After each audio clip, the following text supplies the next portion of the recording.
This is ABC15 Mornings. An act of defiance from a city under siege. We've seen deliberate targeting of cities and towns and civilians. Ukraine refusing Russia's deadline to surrender. I'm Joe St. George on Capitol Hill. Confirmation hearings for Judge Jackson are set to begin this week. What do you need to know ahead of the very public questioning?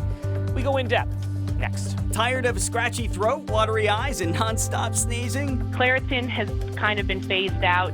It doesn't work as well. Hear from the experts on what they use to ease their allergies. Tied up, gets it into the hands of Shamit. Across to Bridges, up ahead to Torrey Craig with a run to the rim. Down some key players, but not out. Our Phoenix Suns getting the win in OT. I mean, it says a lot about our team. Obviously, we're in the playoffs no matter what. But we've got depth on this team, and it's fun to watch. We do, and we didn't feel like the refs were on our side yesterday. That's a separate point. Guess what? We won anyway, so boom, go Phoenix Suns. Yes, exactly. Good morning to you. Thanks for waking up with us on this Monday. I'm Kaylee O'Kelly. And I'm Nick Soletti. Hope you had a great weekend. A lot to get to this morning. First, we want to check in with meteorologist Iris Hermosillo, who has a quick look at that most accurate forecast for us. Hey, Iris. Hey, good morning. Let's talk about it here as we start the day with clouds clearing out of the valley. Temperatures in the 40s to 50s across the Phoenix area. Mesa checking in at 48, but Phoenix Sky Harbor is actually 10 degrees warmer at 58 degrees. And it has to do with a couple things. We've got some localized breezes that are a little stronger. That tends to keep those temperatures a little bit elevated. And so that's why it's warmer at Sky Harbor rather than it is in some of our other neighborhoods. We also have clearing clouds. Those clouds clearing out to the east behind a storm system that rolled through yesterday. Now, while the clouds may be out of here, we're looking at dry conditions and more sunshine, but the winds, they're sticking around. Temperatures, though, will get a little bit higher into the 70s by lunchtime and our high 79. But that actually puts us right at the average or near the average. Our 30-year average high is 80 degrees, so we're right near there. Breezy with near normal temperatures. We'll talk about how strong the winds will be today, and we've got wind alerts for other parts of Arizona, along with the threat of blowing dust. So I'm going to show you those alerts in just a few minutes. Megan Thompson, though, has been updating us on what's already shaping up to be a little bit of a busy Monday morning drive. Absolutely, Iris. You hit it there. We are seeing some few issues out there on our roads as we get a check of traffic sponsored by Accident Law Group. As I was watching this scene, it's the I-10 eastbound near the US 60 interchange near Baseline. You notice that activity off to the right-hand side. Just in the last few moments, there was a traffic break when DPS shuts down all lanes of travel, so they're able to remove some of the vehicles that are involved in those crashes out of the roadway. They were off to the left, blocking those left lanes. Now we see that activity off to the right-hand side, but that backup was near Elliott Road, was where I was seeing some of those issues here on the I-10 eastbound near the US 60 interchange. That's where you see all of that abnormal red on your maps. We also have crash at 48th Street and Southern that went off the freeway and the I-10 eastbound near the Salt River Bridge. So your desert drive time updated here from the split to the 202 Santan. Past these issues, that average speed is right around 50 miles per hour. Your drive time is now 15 minutes. We'll check your other desert drive times like the 10 and the 17, plus a look of traffic predictor in just a little bit, you guys. All right. Thank you. It is almost 6:03. Growing COVID-19 concerns this morning as the U.S. approaches 80 million total COVID cases since the start of the pandemic. As states roll back pandemic restrictions, a warning now from health experts about that new BA2 variant. Jamie Warren is live for us this morning to break down what we know about it so far. Jamie. Nick and Kaylee, this is a subvariant of Omicron. It's making up about 23% of cases here in the U.S., up 10% since the end of February, according to the CDC. And according to Dr. Anthony Fauci, he expects this number to go up even more over the course of the next month or so, making BA2 the dominant variant, surpassing Omicron. The CDC says more than a third of their wastewater sample sites across the U.S. have showed rising COVID-19 trends during the first week of March. This comes as events across the country start back up for the first time in years, like spring break, spring training, and St. Patrick's Day celebrations last week. Fauci telling ABC News yesterday that he doesn't expect going back to a very strict restrictions, but says there does need to be some flexibility here. If we do see a significant surge, particularly one that might result in increased hospitalizations, we have to be prepared to pivot and perhaps reinstitute some of those restrictions. But right now, at this point, George, I don't see that. So here in Arizona, the city of Tempe also does COVID-19 testing in its wastewater, and they recently came out letting us know that those numbers have gone down this month. But we will continue to monitor this as this subvariant becomes more prominent. Nick? Jamie, as we mentioned, with this pandemic now ongoing for 2 years, the good news is we're constantly developing new ways to detect it, which is going to help us find those new variants that pop up. Jamie Warren live for us. There are some new images into the ABC15 newsroom of an overnight house fire near 51st Avenue in Thomas. When crews got there, they found smoke coming out of the front door. Phoenix fire crews able to rescue 4 pets from inside. Everyone else was able to get out okay, and 3 people are now being forced to find a new place to live. Glendale police taking over the investigation for a deadly shooting involving Peoria police at Lake Pleasant. The lake at the time full of people just out enjoying the weekend. Heard a lot of loud noises, but we thought it was just fireworks. It's the lake. Everybody's having fun on this weekend. Well, this happened Saturday night at an RV park, and police say 74-year-old Richard Shar was making threats to his family. And officers say he did have a gun when they got there and that he pointed the weapon at officers. 3 officers opened fire, killing him, and we're told the officers were wearing body cameras. 6:05 on this Monday. Now to the war in Ukraine as the capital city of Kyiv continues to be targeted. You can see buildings reduced to rubble there. The city of Mariupol refusing to surrender overnight. Ukrainian officials say Russian forces have bombed an art school that was sheltering some 400 people. So far, they don't know how many have survived. Mariupol has suffered heavy bombardment since Russia launched its invasion on February 24th. It's a busy week for President Joe Biden. This morning, the president holding a call with European leaders. Then he's scheduled to speak with American CEOs about the war. On Wednesday, he's traveling to Europe for that emergency NATO summit, and then he'll head to Poland on Friday. Confirmation hearings for Judge Ketanji Brown Jackson will start on Capitol Hill today, and if confirmed, she will make history as the first black female justice on the High Court. This morning, our Joe St. George walks us through what is expected to happen this week. President Biden wants Judge Jackson to be confirmed to the U.S. Supreme Court. But before you can work here, well, let's go on a walk, shall we? You need to get the approval of the men and women who work here, specifically a majority in the U.S. Senate. After a few weeks of meeting privately with senators, this week is when the public questioning will begin. As a reminder, Judge Ketanji Brown Jackson is a former public defender and a current federal appeals court judge in D.C. She's 51, which means she could easily serve for decades. So what are the main things to watch? While opening statements start Monday, don't expect the questioning to begin until Tuesday. The hearing should conclude on Thursday. Senator Dick Durbin of Illinois will lead the questioning for Democrats. Republican Chuck Grassley will lead the questioning for Republicans. Look for the toughest questions from these Republicans, though. All sit on the Judiciary Committee, and some are expected to run for president one day. You may be wondering, what's the point of these public hearings? Well, if Judge Jackson is going to be confirmed as a justice in the U.S. Supreme Court and no Republican votes for her, she'll need every single Democratic senator, including moderates like Senator Joe Manchin, who has yet to pledge his full support. Some of the most controversial topics will be Judge Jackson's time defending Guantanamo Bay detainees, her past sentences for some sex offenders, which some conservatives say were too lenient. Democrats will be asking about her views on abortion. She hasn't had many rulings, although it's assumed she supports the right to have one. The White House has been prepping Jackson for weeks for this historic moment. The last time a nominee failed to get confirmed following a confirmation hearing was Robert Bork back in 1987. He was an academic, though, with a very public, controversial record. Judge Jackson's past is less polarizing. In Washington, I'm Joe St. George. And we do want to let you know that ABC News will have live coverage of the confirmation hearings all week. Today's coverage gets underway at 8 a.m. and you can watch that special report right here on ABC 15.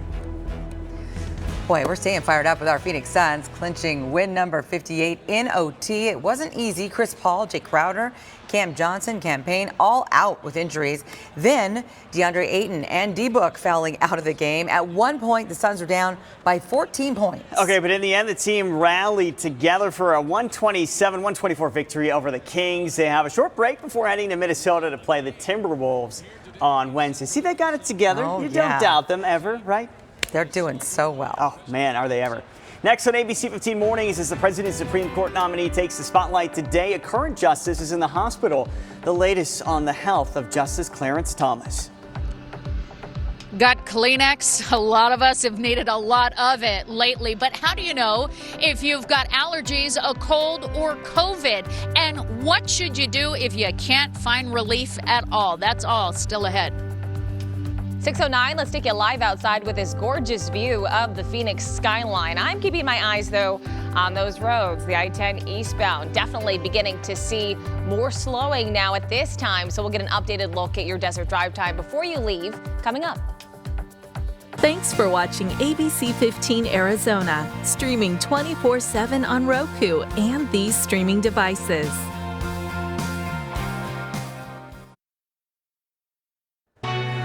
.13. Let's get to our morning headlines. Supreme Court Justice Clarence Thomas is in the hospital recovering from an infection. The 73-year-old was admitted with flu-like symptoms on Friday. The High Court says Thomas is getting better and could be released in the next few days. He will reportedly participate in some court business from the hospital. Workers at a Chevron oil refinery in California saying they will be hitting the picket lines this morning. Employees there have been working without a contract for more than a month now. In the meantime, we know that gas prices in California are already the highest in the country there. They're breaking records. Well, as health experts monitor the Omicron and subvariant, 2 new CDC studies show COVID vaccines remain highly effective. The studies show vaccines still protect well against hospitalization and death. Meantime, Kanye West will not be performing at the Grammys next month. He's been barred due to, quote, concerning online behavior. West was recently banned from Instagram after using a racial slur. The rapper is up for 5 nominations this year, including Album of the Year. It's almost 6:15. Watery eyes, a runny nose, and that nasal itch you just can't get rid of. Pollen is blooming in the valley, so between COVID-19 and colds, how can you really know if it's allergies or maybe something else?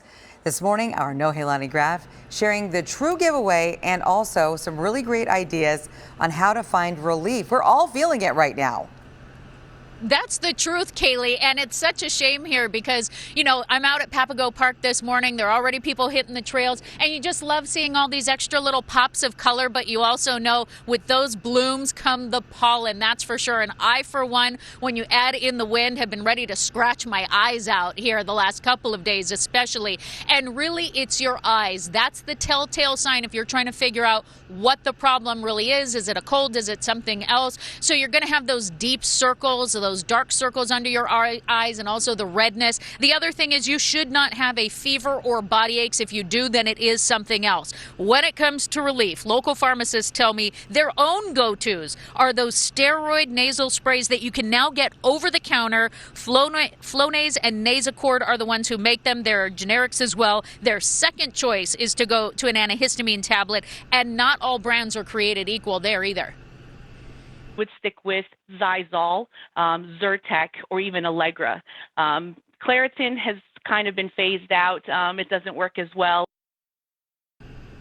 And she says you shouldn't take Benadryl either. That's not going to help. When it comes to your kids, Neilmed Neti Pot is going to help flush their nasal passages, but she cautions that you not use tap water. It must be drinking water. If they're under the age of 2, then a saline nasal spray will help. But as always, talk to your own pediatrician first. And if you insist on being outside, even on those high pollen count days, then what you do when you get home can make all the difference. May want to wear a mask outdoors when the pollen counts are high. You may also make sure when you do come home, you're taking off the clothes that you were using outside. And if you had pets with you, you're wiping them down with some baby wipes or any kind of wipes to make sure they're not bringing in those allergens. And if you can, on days like this morning, when the wind has been blowing, try to avoid your time outside because that's really when the pollen gets kicked up. You can always check the pollen count at pollen.com. And Kaylee, if you are still not finding relief, you've tried all those things, then she tells me it's time to get a blood test because you might not have an allergy at all. It might just be an irritant to something else, and you can solve that another way. Okay, I mean, really fabulous information. I mean, our jaws are dropped here when you were talking about, when the lady was talking about Claritin, right? I mean, Claritin is such a go-to for all of us. I did the same thing. All right, Nohe, thank you. And you know, we always provide updates on our pollen counts, especially this time of year as they start to climb. And we are seeing them in the high range today and all week long. The main allergens, ash, poplar, and mulberry. So no relief in sight. And in addition to the high pollen counts, we're talking more winds and those wind alerts that are in place for parts of Arizona today as winds are really cranking up behind our latest storm system. So our storm clearing to the east, but we've got wind advisories posted for northeast Arizona through tonight. Wind alerts also for parts of Yavapai County and all or most of western Arizona under a wind advisory. The other thing to note, those winds could pick up some areas of dust, and that dust potentially reducing visibility. So we now have blowing dust advisories for all of La Paz County and most of Yuma County too. These winds picking up again behind our latest storm system, the strongest in those areas where the alerts are, and I'm talking wind gusts as high as 50 miles an hour in those spots. For the valley, it's going to get breezy to windy at times with gusts by this afternoon near 25 miles an hour. Notice those wind gusts have already been strong even in the overnight hours. We felt them yesterday too, but this morning here are some of the peak wind gusts so far. And in fact, as of the top of the hour, gusts at 32 miles an hour at Phoenix Sky Harbor. It's not that windy everywhere in the valley, but we do have some strong breezes, at least at the airport now, with more on the way as the day goes on. Here's 5 o'clock this evening, breezy to windy in northeast Arizona, western Arizona, and here in the valley too. And then here's the deal. These winds are sticking around for a couple days at least. We'll see those breezes pick up again tomorrow, also coming in out of the north, and then breezy again on Wednesday before those winds finally back off. And here's why it's happening. We've got low pressure clearing to the east, but we also have another disturbance that's going to come in right behind it. It's going to move into New Mexico, so no rain or snow for our state, but the close proximity between that storm and high pressure to the west means those winds essentially funnel down in between those two systems and pick up speed. And so because of that, again, look for more winds over the next few days. We are seeing some snow showers in parts of northeast Arizona still, mainly from Holbrook to Sholo. Those snow showers continuing over the next few hours and then tapering off close to 8 to 9 o'clock this morning. Also in southeast Arizona, the valley is dry and will stay sunny and dry here with those snow showers ending in that northeast pocket of our state and leaving mostly clear conditions by this evening across the state. Temperatures sitting at 58 right now in Phoenix, 36 in Sedona, 23 in Flagstaff. Here's where we end up today. 40s, 50s, and 60s up north with Phoenix topping out at 79. Then we get a little warmer tomorrow up to 82, a little warmer on Wednesday in the low 80s still. Then we really climb Thursday and look what's happening Friday. Friday into the weekend, we could be talking the first 90s of the year, 95 by Saturday. ABC 15 Desert Drive Time, sponsored by Accident Law Group. We have a traffic alert to tell you about. Take a look at this scene that I just spotted here on our ADOT cameras. It's the I-10 eastbound near 67th Avenue.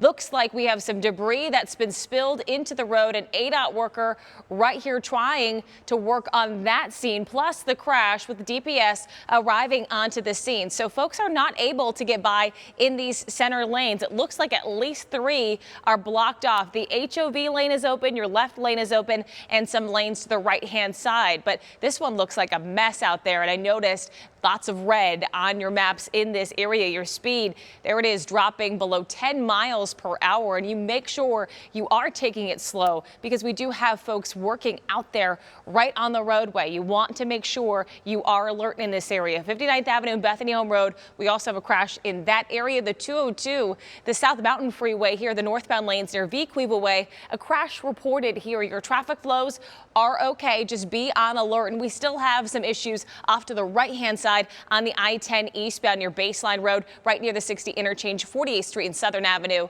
is our other crash. Here are those desert drive times I promised you. 42 minutes on the 10 from the 303 to the mini stack. Obviously, it's going to get worse as that crash did just occur, already popping into the yellow. But the 17 and the 51 staying in the green here at 6:21 this morning. Well, we know it's Monday, but are you already thinking about the weekend? Good for you. Ahead at 6:24, your Monday morning bulletin board with a free event combining art, entertainment, food, and fun. Then at 6:36, passing on the pain at the pump to all of us. Another company wants to charge customers even more because of these high gas prices. And making a slow climb, but we're going up. At 6:47, Iris is back with your super 7-day forecast. Question for you, maybe something to think about during the break. How hot do you think we're going to get this week?